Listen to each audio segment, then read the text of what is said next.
Apollo knew something was wrong before I did. His ears perked up and he nudged my leg with his wet nose. The coffee shop was packed with students cramming for finals, the bitter scent of espresso hanging in the air like a fog. "Easy, boy," I whispered, feeling my chest tighten. Apollo pressed his golden fur against my leg, grounding me before the panic attack could take hold. That's what made him special. He could sense my anxiety before I even felt it creeping in. "Your dog is like so well behaved," said a freshman girl waiting for her latte. "Can I pet him?" "Sorry, he's working." I tapped Apollo's service vest. "He helps me with anxiety." The girl nodded and moved along. Most people understood once they saw the vest, but explaining it over and over was exhausting. Apollo made college possible for me. Without him, crowded spaces like this would send me spiraling. After my shift ended, I counted my tips. The jar was fuller than usual, $73 in crumpled bills. The coins jingled in my pocket as I walked home, Apollo trotting faithfully beside me. "We're having ramen tonight," I told him, "but the good kind with real vegetables." Apollo's tail wagged as if he understood every word. The late afternoon sun warmed my face as we walked the 3 blocks to our apartment. Tyler's shoes were by the door when we got home, which was strange. He should have been at work for another 2 hours. "Babe," his voice called from the living room. "Is that you?" I rounded the corner to find him sprawled on our secondhand couch, scrolling through his phone. The sour smell of beer hung in the air. "Why are you home?" I asked, unclipping Apollo's vest. "Did something happen at work?" Tyler ran a hand through his dark hair. "Got cut early, not enough tables." It was the 3rd time this month. I didn't say anything, but worry gnawed at my stomach. Our rent was due next week. "Hey, Em." Tyler's voice took on that soft, persuasive tone he used when he wanted something. "I hate to ask, but could I borrow your tips from today? Just until payday." My fingers instinctively tightened around the wad of bills in my pocket.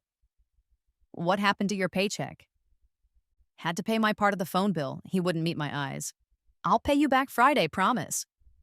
I hesitated but handed over $50. "I need the rest for Apollo's food." Tyler kissed my cheek, his stubble scratching my skin. "You're the best. Love you." Something felt off, but Apollo was nuzzling my hand for dinner, so I pushed the feeling away. I'd trusted Tyler for almost 2 years now. That had to count for something. 3 days later, I came home from an early class to an empty apartment.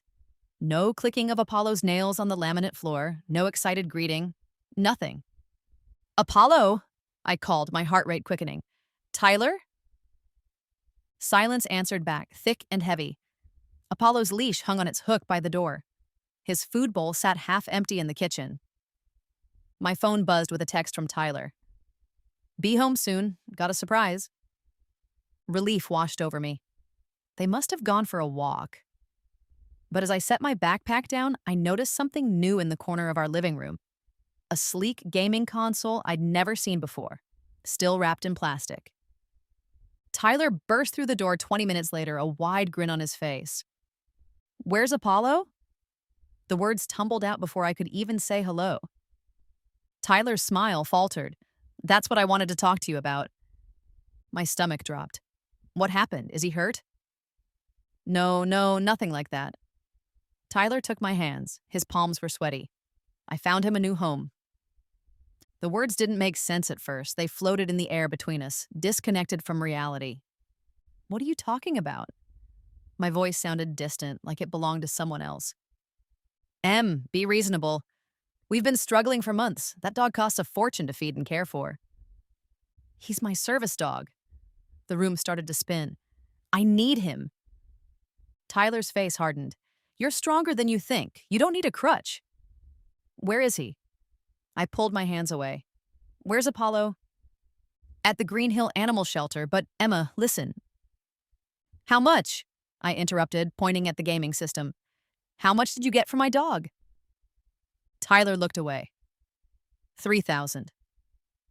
The number hit me like a slap. $3,000 for my best friend, for my lifeline. "I'm going to get him." I grabbed my keys, hands shaking so badly I could barely hold them. "They won't give him back unless you pay the rehoming fee." Tyler called after me. Same amount. I froze in the doorway, understanding crashing down. Tyler had sold my service dog, the one being who helped me function in the world, and spent the money on a gaming console. And now I needed $3,000 I didn't have to get Apollo back. My vision blurred with tears as I stumbled down the stairs to the street. Without Apollo beside me, the world felt too big, too loud, too close. But one thought cut through the rising panic. I would get him back no matter what it took. Green Hill Animal Shelter smelled like bleach and wet dog. The fluorescent lights buzzed overhead as I approached the front desk, my heart hammering against my ribs. "I'm here about a golden retriever," I said, struggling to keep my voice steady. "He was brought in today. He's my service dog." The receptionist's fingers clicked against her keyboard. "Name?" "Apollo." "Your name, ma'am?" "Emma Phillips." She frowned at her screen. "I don't see any notes about a service dog. We have a golden that came in this morning, but he's listed as a surrender, not lost." "He wasn't surrendered. He was sold without my consent." More typing. "Says here he was brought in by his owner." "I'm his owner," I insisted, digging through my phone for pictures. "Look, I have documentation, training certificates, medical letters." The receptionist's expression softened slightly. "Let me get the manager." The manager, a woman in her 40s with sharp eyes and sharper nails, introduced herself as Diane. She tapped her pen against a clipboard as she listened to my story. "Your boyfriend surrendered the dog," she said. "Legally, we have to assume he had the right to do so. But he didn't. Apollo is my service dog. I have papers." "Were both your names on those papers?" Diane interrupted. My stomach sank. Tyler had taken Apollo to his training sessions occasionally. We'd listed him as a secondary handler. "I can show you the payment records," I tried. "I paid for everything." "Look," Diane sighed, "the dog has already been processed for adoption. The rehoming fee is $3,000. That's exactly what Tyler got for selling him to you." Diane's expression didn't change. "That's our standard fee for purebred service animals." Something clicked. "Wait, you charge more for service dogs?" "They're in high demand," she said simply. "Fully trained." My hands balled into fists. This felt wrong. "Can I at least see him?" Diane led me through a door into the kennels. The barking was deafening, and without Apollo, I felt my chest tightening. But then I saw him. Golden fur, sad eyes, sitting quietly while other dogs jumped and barked around him. "Apollo," I whispered. His ears perked up instantly. He recognized me, whining and pawing at the gate. "I'll get you out," I promised. "I just need time." As I turned to leave, I noticed a security camera in the corner. Maybe it had captured Tyler bringing Apollo in. Evidence I could use. "Can I see the footage of my boyfriend surrendering Apollo?" Diane's smile thinned. "Our security footage is confidential. I just want to understand what happened." "You'll have to discuss that with your boyfriend." She checked her watch. "We close in 10 minutes. Outside, I called my only friend who might have that kind of money, my roommate from freshman year who dropped out to work at her family's tech company. No answer. I tried 3 banks for a loan, all denied. My part-time barista job wasn't enough to qualify. By midnight, I was sitting on the floor of my apartment, surrounded by Apollo's toys, when the door opened. "Em?" Tyler's voice was cautious. "You okay?" "How could you?" My voice cracked. "He's not just a pet." Tyler sat beside me. "We needed the money. You weren't willing to dip into your trust fund, so I made a tough call." My trust fund. The money I never touched, sitting in an account my grandmother had set up before she died. I'd sworn never to use it, wanting to make it on my own. "You had no right," I said. "I was trying to help us." He touched my shoulder. "We were drowning." I pulled away. "Did you know her, the shelter manager?" Something flickered across his face. Almost imperceptible, but there, guilt. "Never met her before," he said too quickly. Later that night, while Tyler slept, I drove back to Green Hill. The shelter was closed, but the security cameras would still be recording. I parked across the street and watched. At 1:17 a.m., a silver car pulled up. Diane stepped out and unlocked the shelter. Minutes later, a familiar figure joined her. Tyler. They talked for nearly 20 minutes, heads close, occasionally laughing. He handed her something. She patted his arm. They knew each other. They'd planned this. My hands shook as I started my car. The second betrayal cut deeper than the first. The next morning, I confronted Tyler with what I'd seen. "You lied to me." I showed him the photos I'd taken from my car. "You know her."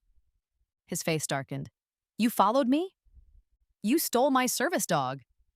"Stole?" Tyler laughed. "Emma, you're being dramatic. This is exactly why you need to stop relying on that dog. Your attachment isn't healthy. He helps me function. He makes you dependent." Tyler's voice turned syrupy with fake concern. "The doctors agree with me." "What doctors?" "The ones I'll tell about your unhealthy obsession if you keep pushing this." His eyes hardened. "Who do you think they'll believe?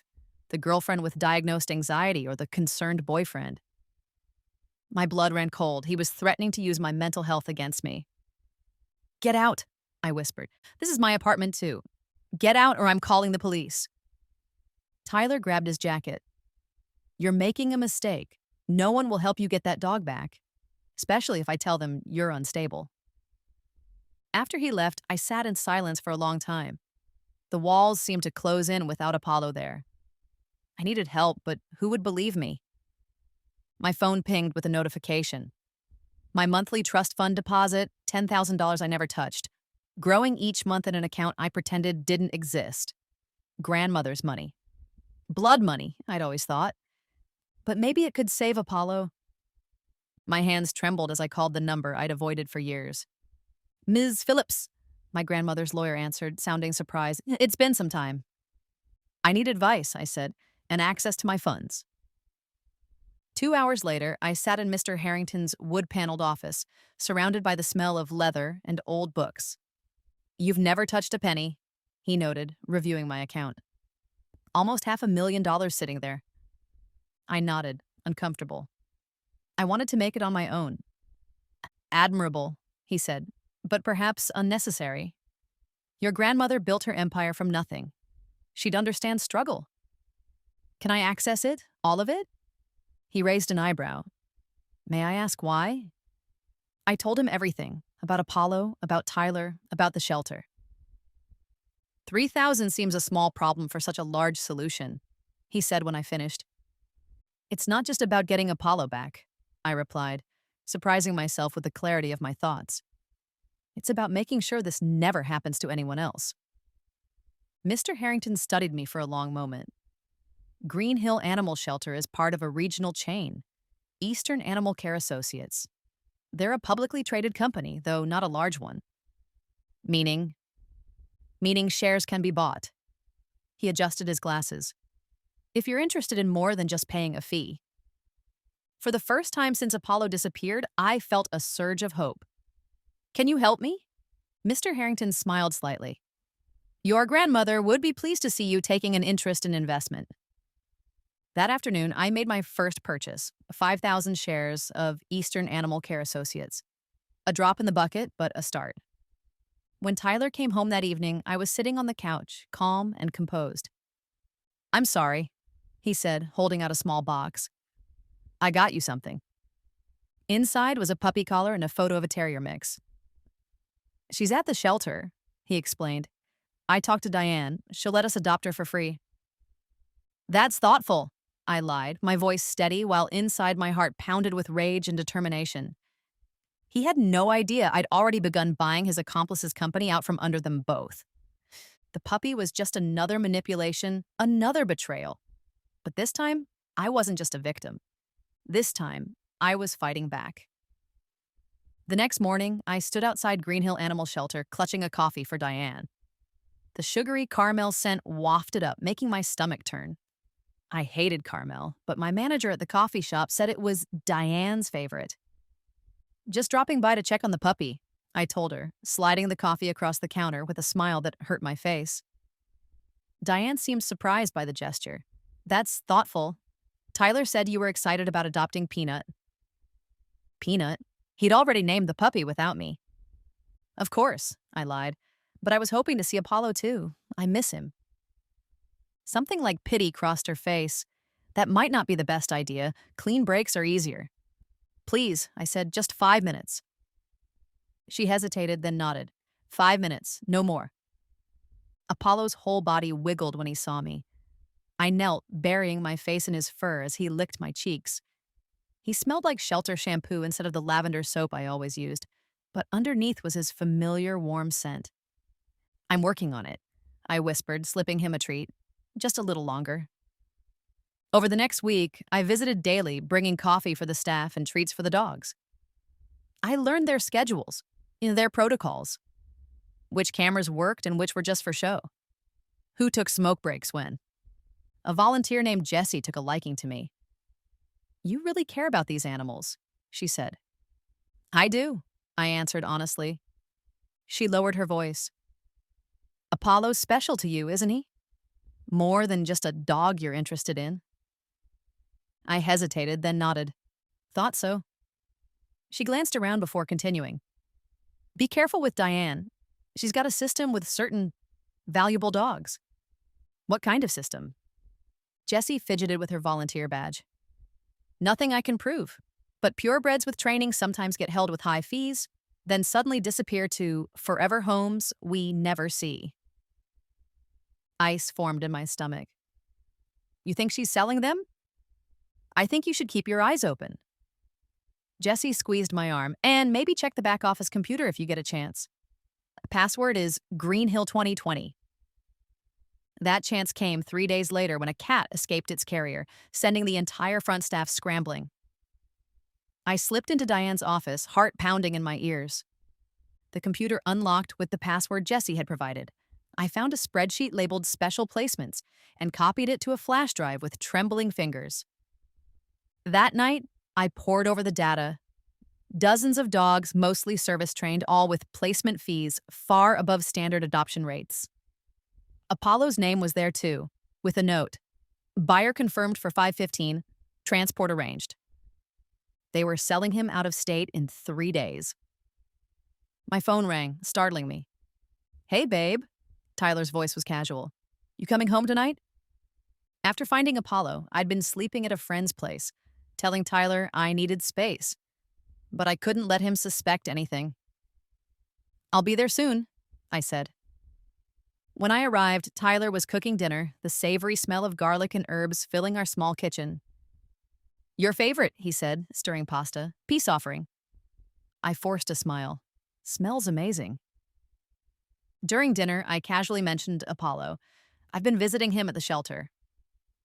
Tyler's fork paused halfway to his mouth. Why? Closure, I guess. The staff have been really nice. You need to stop going there. His voice hardened.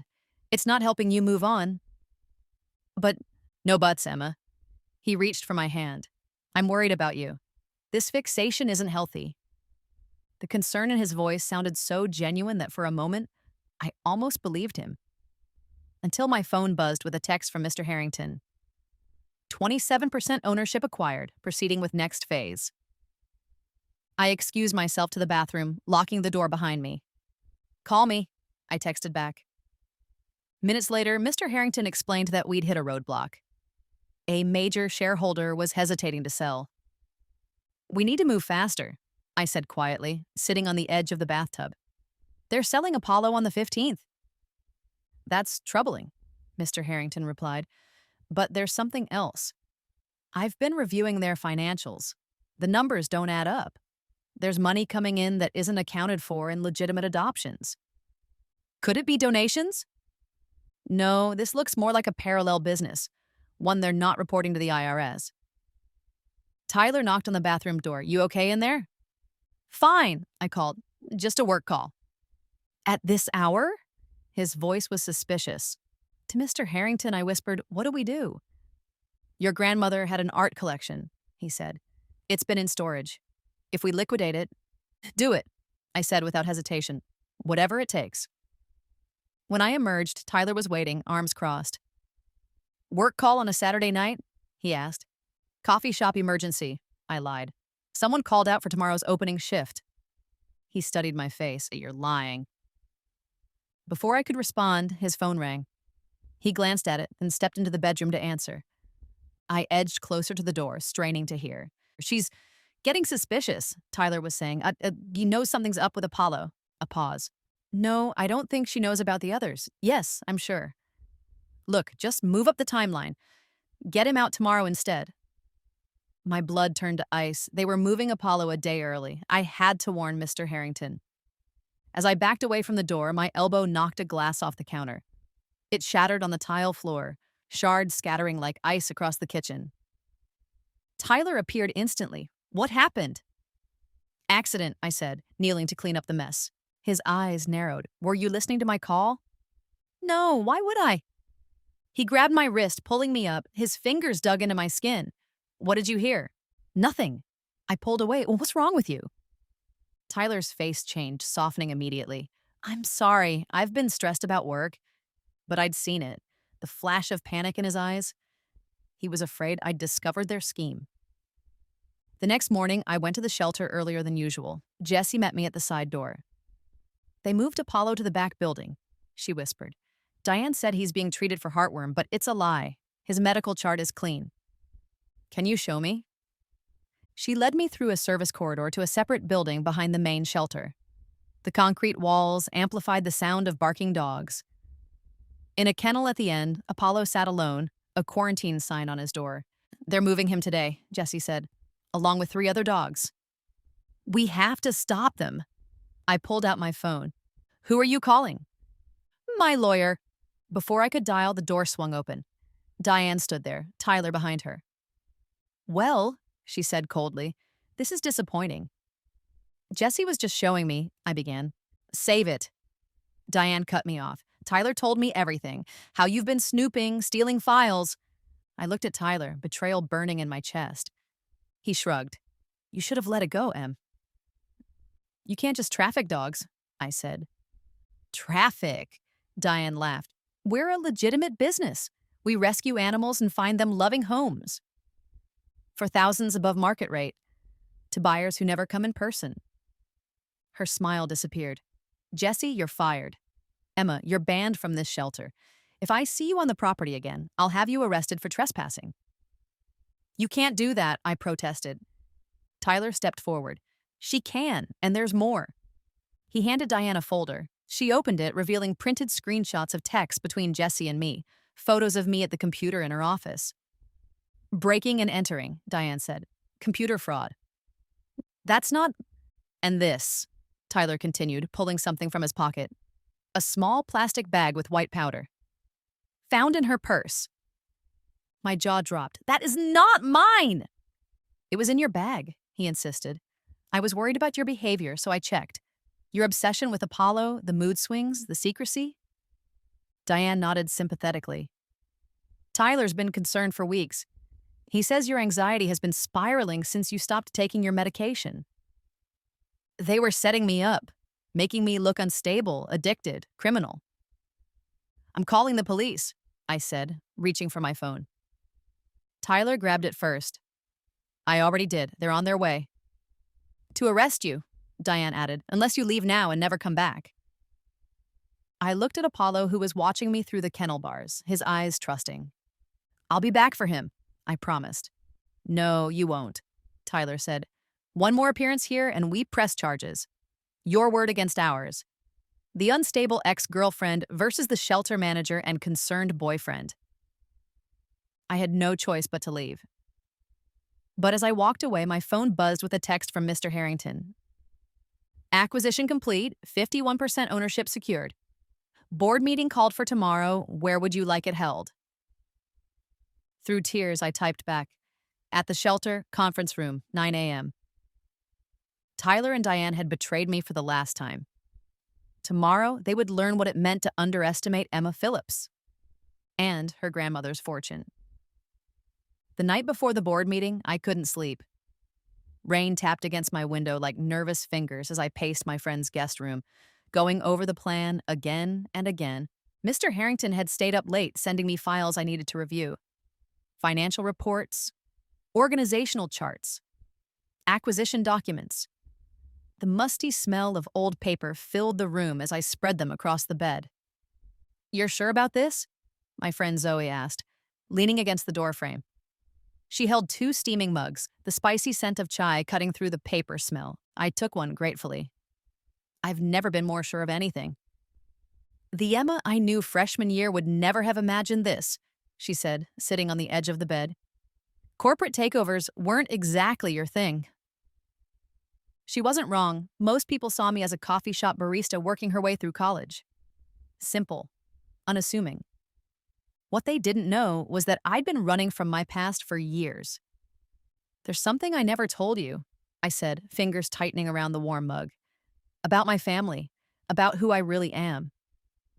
Zoe listened quietly as I explained how my grandmother had built Eastern Animal Health Enterprises from nothing.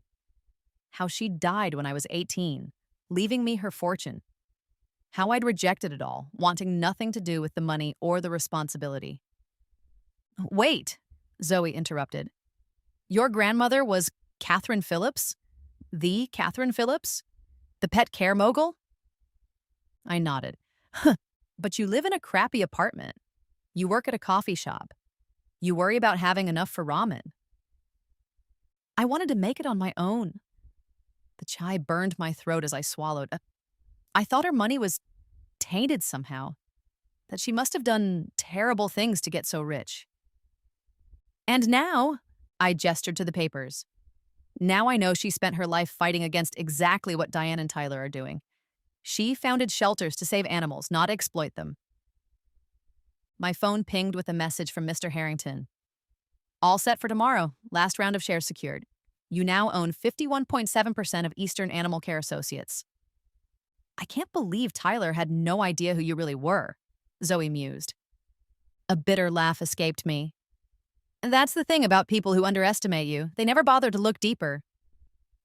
I pulled out my laptop, the screen illuminating my face in the dim room. My grandmother's company website loaded, showing a younger version of myself standing beside her at a shelter opening. That was the summer before she died, I explained. She was trying to teach me the business. I was too stubborn to listen. And the business degree you're getting now? Zoe asked. Started as a way to prove I could succeed without her legacy. Ironic, right? The rain picked up, drumming harder against the window. Lightning flashed, briefly illuminating the room in harsh white light. A perfect metaphor for how quickly my life had changed. I need to show you something else, I said, pulling out the flash drive I'd stolen from Diane's office. The data was damning. Detailed records of over 50 trained service dogs purchased at low prices or obtained through deception, then sold for 10 times the amount to mysterious buyers. Dates, prices, contact information. Diane hadn't even bothered to hide her tracks. Why would she keep such detailed records? Zoe wondered. Leverage, I replied. She's not the only one involved. Notice how many of these transactions have a facilitator fee column? Each name is coded, but TM shows up on 12 sales. Tyler Matthews, Zoe realized, he gets 20% of each sale. He's not just helping her, he's her business partner. That explained how easily they'd fallen into their scheme. They'd done it before, many times. Apollo wasn't the first service dog they'd stolen and sold. He was just one in a pattern of exploitation. There's more, I said, pulling up another document. 3 of the board members are involved too. They get kickbacks disguised as consulting fees for looking the other way. Zoe whistled low. You're not just going after your ex and a shelter manager. You're taking on a whole corrupt organization. Yes. I closed the laptop, plunging the room back into shadow. And I have exactly one chance to do it right. Morning came with pale sunlight struggling through the clouds. I dressed carefully, charcoal business suit, pearl earrings my grandmother had given me, hair pulled back in a severe bun. Professional. Powerful. Unrecognizable from the anxious barista Tyler thought he knew. Mr. Harrington met me outside the shelter, his expression grave. Are you certain you want to handle this personally? He asked, the scent of his expensive cologne mingling with the damp air. I could present the evidence, make the necessary changes. You wouldn't have to face them. I shook my head. I need to do this myself. As we approached the shelter's conference room, I heard raised voices inside. What do you mean, emergency board meeting? Diane was saying. Who called it? The new majority shareholder, a man's voice replied. That's impossible, Tyler cut in. We own 30% between us. No single investor could have. I pushed open the door. The room fell silent. 7 people sat around a polished table. 4 board members I recognized from my research, 2 lawyers, and Diane. Tyler stood by the window, his coffee mug frozen halfway to his lips. Sorry I'm late, I said calmly. Tyler's mug slipped from his fingers, shattering on the floor. Coffee splashed across his shoes, but he didn't seem to notice. Emma? He looked from me to Mr. Harrington and back. What are you doing here?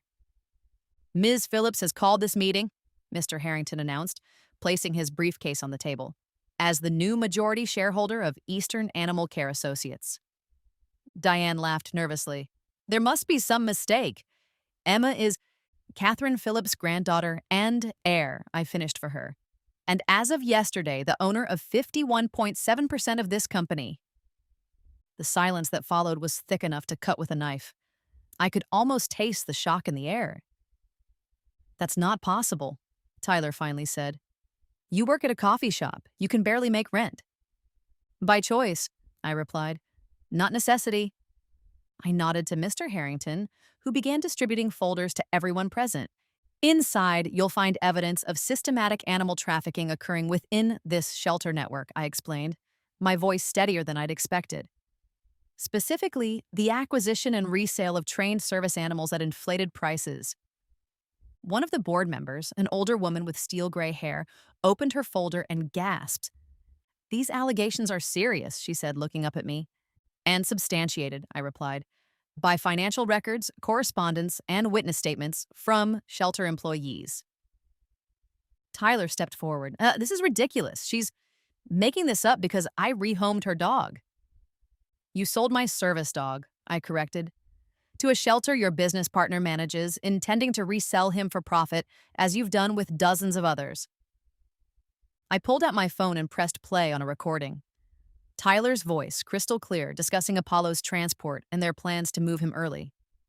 Diane's face drained of color. You recorded us? That's illegal. Not in this state, Mr. Harrington interjected, and certainly not when documenting criminal activity. The older board member stood up. I had no idea this was happening, none whatsoever. 3 of you did, I said, meeting the eyes of each complicit board member. The deposits to your accounts align perfectly with the sale dates of these animals. One man began to protest, but I cut him off. Save it for the authorities. They've already received copies of everything in these folders. Tyler's face contorted with rage. You think you can just waltz in here and... I don't think, I interrupted. I know. This company was my grandmother's legacy. She built it to protect animals, not exploit them. I turned to the board. As a majority shareholder, I move for the immediate termination of Diane Winters and all complicit board members. I also move to replace them with qualified animal welfare advocates whom I've already vetted. Seconded, said the older woman, surprising me. You can't do this, Diane sputtered. You have no proof that these sales were illegitimate. I pulled up another document on the screen at the front of the room, the official intake form for Apollo, clearly showing Tyler's signature as owner, dated the same day he'd taken my dog. Fraud, I said simply, and that's just the beginning. The room erupted into chaos, denials, accusations, threats of lawsuits. Through it all, I stood calmly, watching Tyler's world collapse around him, just as mine had when he'd sold Apollo. Only when the noise died down did I deliver the final blow. There's something else you should know, I said, pulling a photograph from my briefcase. It showed my grandmother cutting a ribbon at the grand opening of this very shelter 20 years earlier. Beside her stood a small girl with my eyes and a gap-toothed smile. This company isn't just my inheritance, I said quietly. It's my birthright, and I'm taking it back. As the weight of that revelation settled over the room, my phone buzzed with a text from Jesse. Police just arrived with a warrant. Movement in the back building. They found everything exactly where you said it would be. The twist had landed. All the pieces were in place. Now it was time for the reckoning. I think we should all go to the main shelter floor, I announced, standing up from the conference table. There's something you need to see."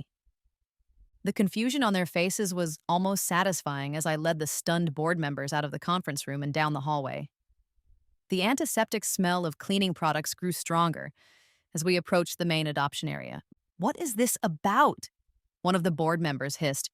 "Transparency," I replied simply. As we rounded the corner, the scene that greeted us made even Mr. Harrington gasp. The main floor of Green Hill Shelter had been transformed. Police officers in uniform stood at each exit. Animal control officers were checking kennels. News reporters with cameras were setting up near the entrance, the harsh lights making the linoleum floor gleam unnaturally. And in the center of it all, Jesse stood with a uniformed detective, pointing toward the back building where Apollo and the other special placement dogs were kept. "What the hell?" Diane pushed past me. "This is private property. You can't just—" "Actually, she can," said the detective, stepping forward. His badge glinted under the fluorescent lights as he introduced himself. "Detective Rivera, Animal Crimes Division. We have a warrant to search these premises based on evidence of animal trafficking, fraud, and tax evasion." Tyler lunged toward me, his face contorted with rage. "You set us up!" Two officers immediately moved between us, the leather of their gear creaking as they blocked his path. "Sir, I'm going to need you to step back," one warned. "This is ridiculous," Diane sputtered, her designer heels clicking frantically on the floor as she tried to intervene. "We run a legitimate rescue operation. These animals are being well cared for."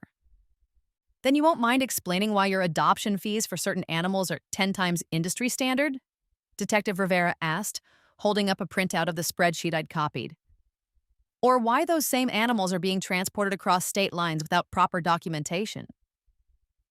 A reporter approached, microphone extended, her cameraman following close behind. The red recording light blinked steadily like a mechanical heartbeat. "Ms. Winters, can you comment on allegations that Green Hill Shelter has been trafficking service animals?" Diane's face paled beneath her makeup. "No comment. This is all a misunderstanding." "Is it true that these animals were obtained through deception from their original owners?" the reporter pressed. Tyler tried to slip away toward the back exit, but an officer stepped into his path. "Tyler Matthews?" The officer's voice carried across the now silent room. "We have some questions about your role in acquiring these animals." I caught Tyler's eye across the room. For the first time since I'd met him, I saw fear there. Real fear. The kind that comes when you realize everything is falling apart. "Emma!" he called out, desperation edging into his voice. "Tell them this is a mistake." "The only mistake," I replied loudly enough for everyone to hear, "was thinking you could sell my service dog and get away with it." A murmur ran through the gathered staff and volunteers. The cameraman swung around, focusing on me. "That's Emma Phillips," someone whispered. "Catherine Phillips' granddaughter." The reporter's eyes widened with recognition. She quickly redirected her microphone. "Ms. Phillips, is it true that your boyfriend sold your service animal to this shelter, who then planned to resell him at a profit?" "Former boyfriend," I corrected. "And yes, it's true. But Apollo wasn't the only one. There have been dozens of cases, all documented." I gestured to Detective Rivera. "The police have all the evidence." As if on cue, officers emerged from the back building, leading a line of dogs on leashes. Golden retrievers, German shepherds, labs, all wearing service vests or training harnesses. All scheduled for special placement. And at the front of the line was Apollo. He spotted me immediately, straining against his leash until the officer handed it to me. His fur felt like silk beneath my fingers as he pressed against my legs, looking up with those trusting brown eyes. The knot that had lived in my chest since he'd been taken finally dissolved.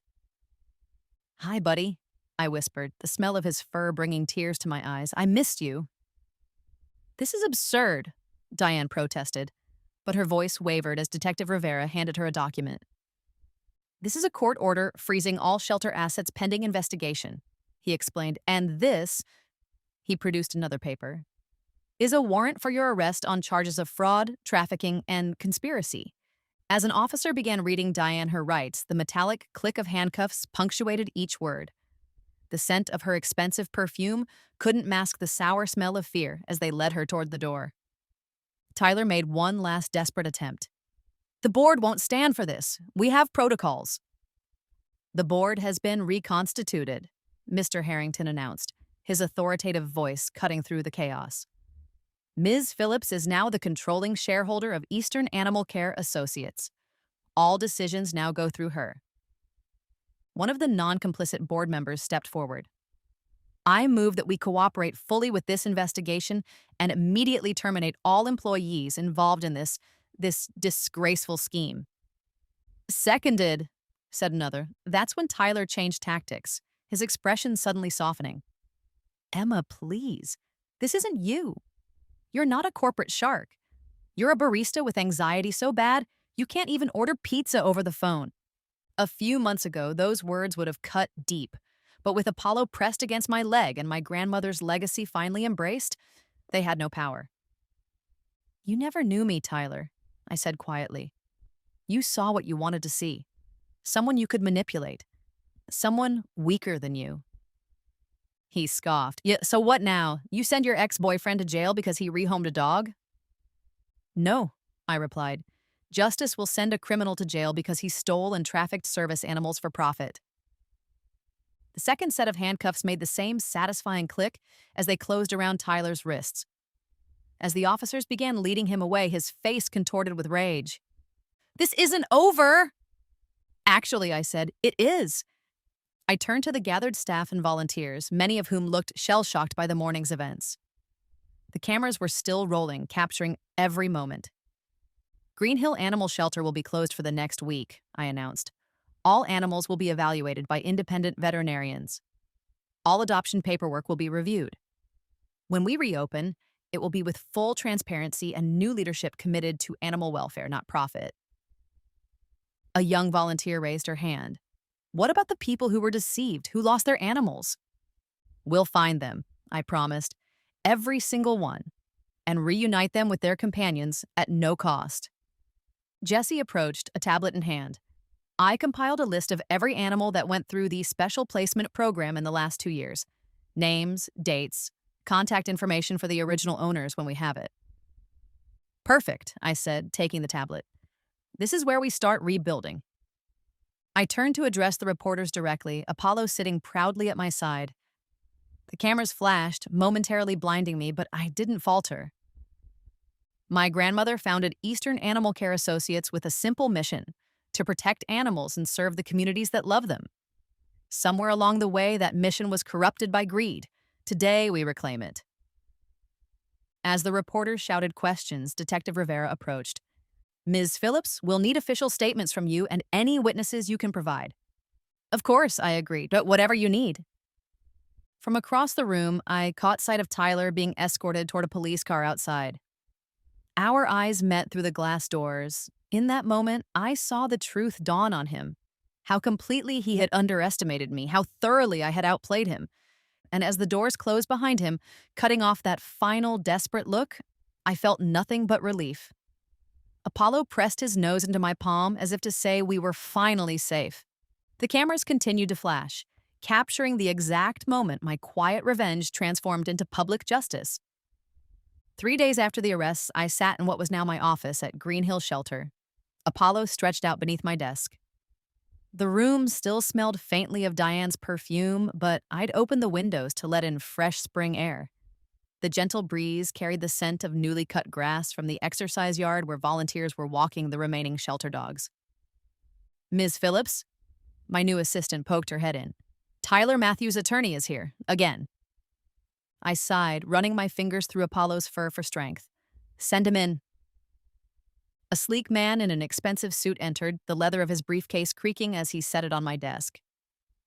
Ms. Phillips, he began, my client is prepared to offer his full cooperation with the investigation in exchange for certain considerations. What kind of considerations? Reduced charges. A statement from you and Eastern Animal Care Associates that he was merely following Ms. Winter's directives.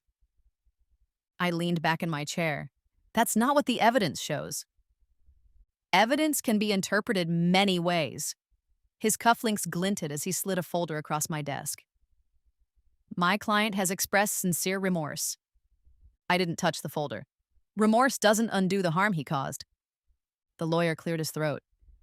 Perhaps you'd prefer to hear it directly from him. He's requested a meeting. Absolutely not. Ms. Phillips, surely your personal history with Tyler shouldn't cloud your professional judgment. This is a business decision now. Apollo stirred beneath the desk, sensing my tension. I reached down to stroke his head, drawing comfort from his solid presence. You're right about one thing, I said. This is a business decision, and Eastern Animal Care Associates doesn't do business with animal traffickers. The lawyer's mouth tightened. Without Tyler's testimony, building a case against the board members will be more difficult. We have the financial records, the transaction history, witness statements. I stood up. We don't need Tyler. He specifically asked me to remind you of your shared history, the good times. I almost laughed. Tell your client his manipulation tactics don't work on me anymore. Very well. He gathered his briefcase. But Ms. Winters has also requested a meeting. She's not as entangled with you emotionally. The mention of Diane sent a chill through me. The answer is still no. As the lawyer left, Mr. Harrington entered, carrying coffee in ceramic mugs. The rich aroma filled the office, momentarily overpowering the lingering scent of perfume. Tyler's lawyer? He asked, handing me a mug. I nodded, taking a grateful sip. Trying to cut a deal. And Diane? Same, I sighed. They don't understand that this isn't about revenge anymore. It's about justice. Mr. Harrington settled into the chair across from me. Speaking of justice, the district attorney called. They've found 3 more former owners whose service dogs went through Diane's special placement program. Have they been notified? Yes, one of them broke down crying when they heard their dog had been located. I smiled, the first genuine one in days. That was why we were doing this, for those reunions, those second chances. My phone buzzed with a text from the lobby. Diane Winters requesting to speak with you, says it's urgent. I showed Mr. Harrington the message. You don't owe her anything, he reminded me. I know. I texted back, send her up. Minutes later, Diane entered my office. Without her usual power suit and makeup, she looked smaller somehow. The metal detector at the jail had probably forced her to remove her signature jewelry. Emma, she began, her voice softer than I'd ever heard it. Thank you for seeing me. I gestured to the chair opposite my desk. Apollo moved to sit beside me, eyes fixed on our visitor. You have 5 minutes, I said. Diane sat down, smoothing her jumpsuit as if it were silk instead of cotton. I've had some time to think in custody, about my choices, about where things went wrong. I waited silently. What we did was wrong, she continued. I see that now, but it started with good intentions. The shelter was always underfunded. We couldn't save everyone. So you decided to profit off the most vulnerable? I asked. We placed those dogs with people who could afford them, who valued them. She leaned forward. Not everyone deserves a service animal, Emma. Some people treat them like accessories. That wasn't your decision to make. Perhaps not. She folded her hands in her lap. But I'm hoping you'll consider that I wasn't the mastermind. Tyler approached me with a scheme. He'd been doing it smaller scale at other shelters before Greenhill. The attempt to shift blame was so transparent it was almost laughable. The spreadsheets were on your computer, Diane. Your signature authorized every transaction. She sighed, changing tactics. Look, I still have connections. Board members who weren't implicated, donors. I could help you rebuild Eastern's reputation. In exchange for what? A statement from you that I cooperated, that I was remorseful. That would go a long way with the judge. I studied her face, searching for genuine remorse, but finding only calculation. No, I said simply. Diane blinked. Excuse me? No, I repeated. I won't be making any statements on your behalf. But I could help you. I don't want your help. Her composure cracked. Do you have any idea what I'm facing? Years in prison? All my assets seized. You should have thought about that before you started trafficking service animals. Diane stood abruptly. Your grandmother would have understood. Catherine knew business sometimes required difficult choices. At the mention of my grandmother, Apollo growled low in his throat. I placed a calming hand on his head. Don't speak about my grandmother, I said, my voice deadly quiet. She built this company on integrity, something you clearly know nothing about. You're making a mistake, Diane warned. I know things. About the board, about this organization's history. Threats won't help your case, Ms. Winters. I stood up. Our meeting is over. As security arrived to escort her out, Diane turned back. Tyler was right about one thing. You're not who we thought you were. No, I agreed. I'm not. After she left, Mr. Harrington looked at me with something like pride. Your grandmother would have handled that exactly the same way. Before I could respond, my assistant returned. Ms. Phillips, Tyler Matthews is in the lobby. He convinced his attorney to bring him here before returning to custody. He says he won't leave until you speak with him. I hesitated. Part of me wanted to refuse, to never see his face again, but another part needed closure. 5 minutes, I said. Have security bring him up.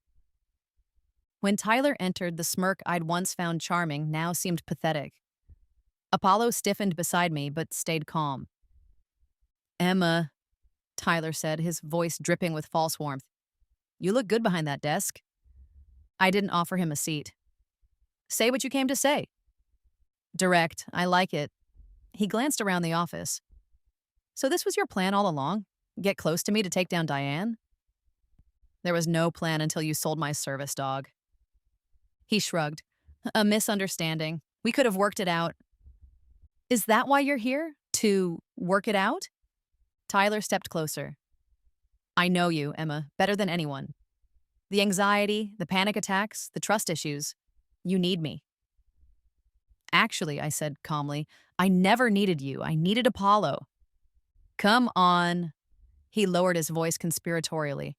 This whole corporate shark thing isn't you. Deep down, you're still that scared barista who can't handle confrontation. You never knew me, Tyler. You saw what you wanted to see. He changed tactics. I can make this easier for both of us.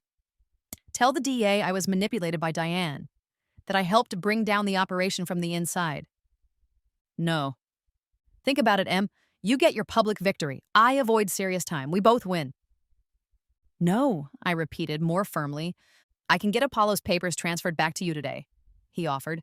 Make everything legitimate. Apollo is already home where he belongs. Frustration flashed across Tyler's face. What do you want from me? An apology? Fine, I'm sorry. I don't want anything from you, I said. That's what you don't understand. I don't need your cooperation, your confession, or your apology. Then why am I here? Because you couldn't accept that I said no, just like you couldn't accept that Apollo wasn't yours to sell. Tyler's facade finally cracked. You think you've won? This company will destroy you. It destroyed your grandmother. Why do you think she was alone when she died?